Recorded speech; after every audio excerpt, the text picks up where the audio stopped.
Unchecked traps killing Wyoming mountain lions. We begin with humble request to subscribe to our YouTube channel Save Wildlife and follow us on Facebook and TikTok to support our initiative on wildlife. This story was written by Mark Heinz in the CowboyStateDaily.com and brought to you by Professor Salim, who is an ecologist. Critics say unchecked traps killing Wyoming mountain lions. Pets. Some claim traps should be checked more often to save pets and wildlife that get caught in them. But one experienced trapper says they already do that, and freeing a mistakenly trapped grizzly isn't a DIY job. Trappers should be required to check their lines every 24 hours to prevent the accidental deaths of mountain lions and pets, a trapping reform group claims. But some Wyoming trappers said they're already doing that. Unchecked traps account for numerous deaths of mountain lions, dogs and other non-target animals. Lisa Robertson, spokeswoman for Wyoming Unchecked, told Cowboy State Daily, in one instance that the group holds up an example, a young mountain lion died slowly in the freezing Little Laramie River in December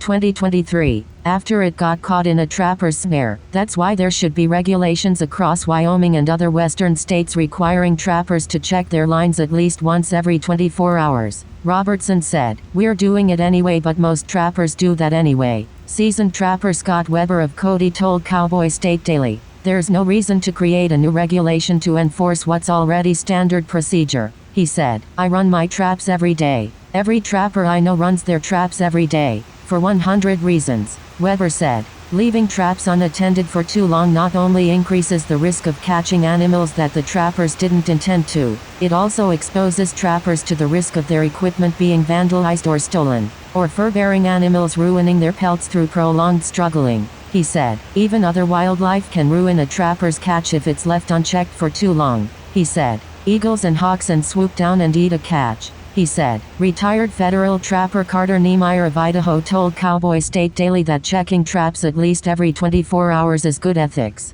Most animals can survive being caught for a short period without suffering debilitating injuries. He said, "So a trapper can free a dog or another relatively small animal that was unintentionally caught, and the critter should be fine in most cases." He said, "Those animals, just being caught overnight, can be released with minimal injuries." He said, "But what if a trapper walks up on an irritated mountain lion, or worse yet, a grizzly that's been caught by accident? That's definitely not a do-it-yourself job." Niemeyer said, "I would just get on the phone and call the game warden immediately." He said, "Wildlife agents can tranquilize a bear or mountain lion so nobody risks getting torn to pieces trying to set it free." He said, "Mountain lions killed in 2022." Robertson said her group doesn't want to ban trapping in Wyoming, and they appreciate ethical trappers. However, there's evidence the traps being left unattended to too long is killing too many animals. She said, "Wyoming Game and Fish reports obtained by Wyoming Unchecked indicate that in 2022,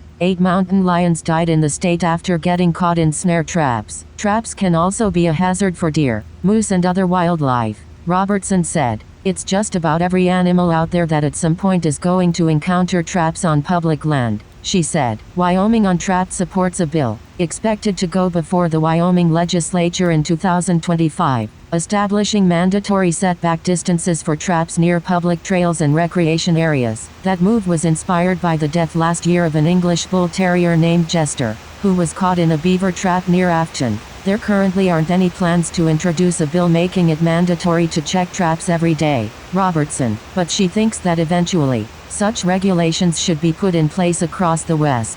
Loss of blood flow. From a humane standpoint, it's important to get to traps at least once every 24 hours, Niemeyer said. "In most instances, traps won't crush animals' bones and snares won't strangle them," he said, "but restricting or cutting off the animal's blood flow to paws or other extremities can inflict fatal damage on them." He said, "Paws can start to rot from a loss of blood or freeze solid," Niemeyer said, "and in the case of wildcats like mountain lions or lynx, that's a death sentence. With cats especially, if you damage their front feet, that's what they catch their prey with," he said. Niemeyer said he trapped wolves for decades in Montana and other states, mostly so federal wildlife agents could outfit them with radio collars. In nearly all instances, if the wolf was freed from a trap within a few hours, it remained healthy, he said. As to whether 24-hour checks should be mandated by law, Niemeyer said he can see the wisdom in it. "I'm a firm believer that people do not police themselves worth a darn," he said. "But on the other hand, it might be nearly impossible to enforce such a regulation,"